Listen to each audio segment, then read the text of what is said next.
Hi, this is Poonam Sharma and welcome to Sadbhavna News.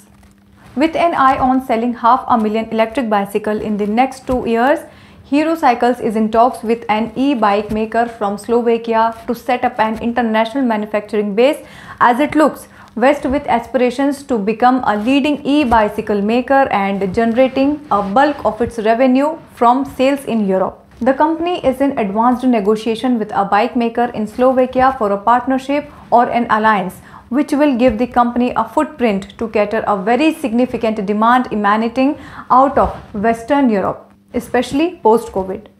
If you look outside, that's where the whole e-cycle market is, and it is growing. The e-cycle has become the second car, said Pankaj Munjal MD, Hero Cycles told ET.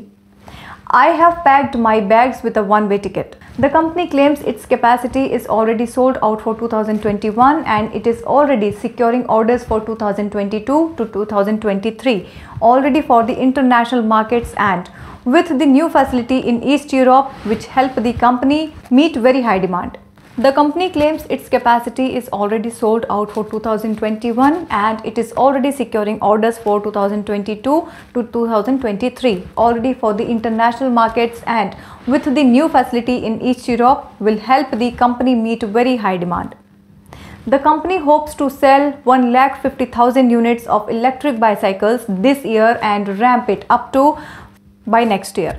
Munjal says Hero Cycle is generating about Rs 400 crore of turnover from the overseas market, which is likely to grow by 50% in the coming 2 years, thanks to a strong order book coming out of Europe. Powered by Arthros Clinic, a dedicated center for arthroscopy and sports injuries.